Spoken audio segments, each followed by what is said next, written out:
Madame Woré Sarr et M. Oumar Sarr, numéro 1, m'ont saisi d'une demande de prise de parole. À cet effet, ils ont invoqué l'article 71 du règlement intérieur de l'Assemblée en soulignant avoir été cité nommément, comme le dit le règlement, dans des interventions faites par d'autres collègues. Il est juste de leur donner la parole, puisque l'article 71 règle cette question à son paragraphe 2, qui dit ceci: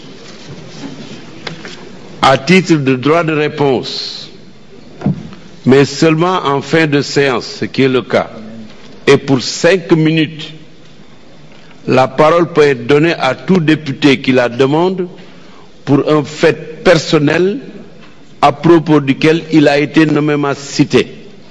Le président déclare ensuite que l'incident est clos. Alors quand ils auront pris la parole, je déclarerai que l'incident est clos. Il paraît que notre honorable collègue Woré Sarr désiste. Alors quid de M. Oumar Sarr, numéro 1? Il est absent. Oumar est là? Alors, Oumar désiste. Voilà. Mais on faisait droit à votre demande. Donc, si vous désistez, c'est un nouveau droit que nous acceptons aussi. Le temps est venu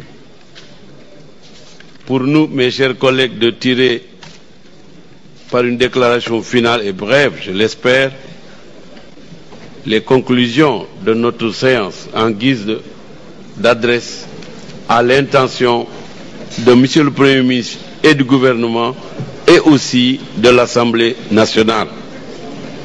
Monsieur le Premier ministre, Mesdames, Messieurs les ministres, Mesdames, Messieurs les honorables députés, Mesdames, Messieurs, en ce jour du lundi 10 septembre 2012, Monsieur le Premier ministre, vous êtes venu faire devant l'Assemblée nationale votre déclaration de politique générale. Nous sommes au tout début d'une nouvelle législature, la 12e du genre dans l'histoire parlementaire de notre pays. Nous vous avons avec attention écouté. Nous vous avons entendu et nous vous avons compris à la faveur d'un dialogue sérieux. Ce dialogue sérieux qui est tout à la fois le limon et l'illustration parfaite de notre démocratie. Cette démocratie plurielle, ouverte et porteuse de l'ambition légitime du peuple du Sénégal vers un développement concerté, construit avec méthode et par étapes au profit de tous. Dans les domaines essentiels qui portent la matrice des objectifs, des procédures et des mécanismes, appelés à permettre de gérer avec méthode les modules de croissance, de progrès et de bien-être partagé.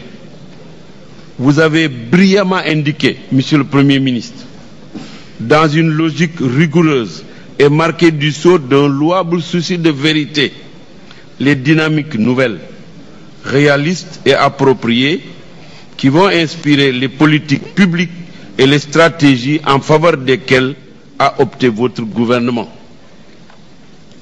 Je voudrais, au nom de l'Assemblée nationale, après près de 10 heures de débat et d'échange, cette Assemblée dont vous êtes ce matin l'hôte prestigieux et aujourd'hui aussi, de tout cela, vivement vous remercier.